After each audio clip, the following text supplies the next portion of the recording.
हां sir, L S मराठीमध्ये तुमचं स्वागत आहे. काल एक जिल्हा परिषदचा एक व्हिडिओ व्हायरल होतो आहे की त्या खिचडीमध्ये झुरळ पडल्याचं त्या व्हिडिओमध्ये दिसतं आहे आणि लोक त्या ठिकाणी जमलेले आहे. काय सांगाल आपण? तर 16 तारखेची ही घटना आहे. शालेय हं, पोषण आहार विद्यार्थ्यांना दिला गेला होता. मात्र ज्या विद्यार्थ्याच्या संदर्भात ही घटना घडलेली आहे, हं. तो विद्यार्थी शालेय पोषण आहारची ती खिचडी तो घरी घेऊन गेला आणि घरून त्याने ते दाखवायला आणलं की याच्यात झुरळ आहे. बरं. अशी वस्तुस्थिती आहे आणि तिथे त्या शालेय पोषण आहार शिजवणाऱ्या ज्या आपल्या महिला मदतनीस आहेत, हं. त्यांचा आणि त्यांच्या कुटुंबातल्या इतर सदस्यांचा वाद आहे. बरं. मी चौकशी केली, संबंधित तालुक्यांच्या गट शिक्षणाधिकारी महोदयांना विचारलं, केंद्रप्रमुखांना विचारलं. बरं.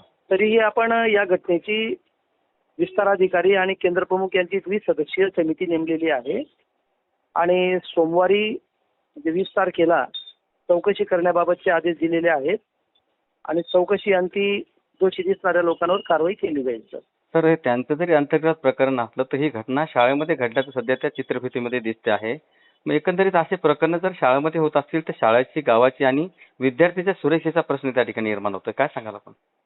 बरोबर आहे सर. आपण यापूर्वी सतत 4 वेळा जिल्ह्यातल्या सर्व गट शिक्षणाधिकारी महोदय असतील, विस्ताराधिकारी, केंद्रप्रमुख, मुख्याध्यापक यांच्या आढावा सभा घेऊन यांना सविस्तर सूचना निर्गमित केलेल्या आहेत.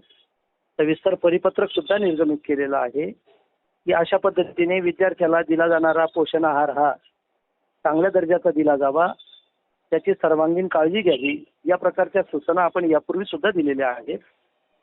तर जिल्ह्यामध्ये बहुतांश ठिकाणी अतिशय चांगल्या उत्तम दर्जाचा आहार दिला जातो. ही घटना दुर्दैवी आहे. मी आधी बोललो आपल्याला की हं. त्यांचा गावातला तो वैयक्तिक वाद आहे. तरीही आम्ही याच्या संदर्भामध्ये हा विषय सर्वोच्च प्राधान्याने घेतलेला आहे आणि चौकशी केल्यानंतर जे दोषी असतील त्यांच्यावर कारवाई केली जाईल. आणि इतर शाळांना यापूर्वी सुद्धा सूचना दिलेल्या होत्या. हं. एकदा नाही अनेकदा सूचना दिल्या, मिटिंगांमधून सूचना दिल्या. त्याची अंमलबजावणी पण चांगल्या रीतीने होत आहे. मात्र पुन्हा एकदा सविस्तर सूचना जिल्ह्यातील सर्व शाळा मुख्याध्यापकांना निर्गमित केल्या जातील सर. नक्कीच सर. खूप खूप धन्यवाद. आपण एल एस मराठीशी संवाद साधला. यातील सत्यता समोर येणं फार गरजेचं आहे. खूप खूप धन्यवाद. तर या निमित्ताने माझं असंही म्हणणं आहे बोला. की गावकऱ्यांनी, शाळांनी, शाळा व्यवस्थापन समितीच्या सदस्यांनी अशा प्रत्येक प्रकरणांमध्ये, विद्यार्थी लाभाच्या सर्वच योजनांमध्ये अतिशय जागरूकतेने कामकाज करावं, शिक्षकांना, मुख्याध्यापकांना सहकार्य करावं आणि अशा घटनांमध्ये आपले वैयक्तिक वाद न आणता आणि विद्यार्थ्याच्या हिताची न खेळता त्यांनी सुद्धा या प्रकरणांमध्ये विद्यार्थी हित हे सर्वोच्च आहे. विद्यार्थी सुरक्षा अतिशय महत्वाची आहे. बरोबर. याची सर्व घटकांनी गांभीर्याने काळजी जर घेतली सर, तर मला वाटतं असे प्रश्न आणि होणार नाही.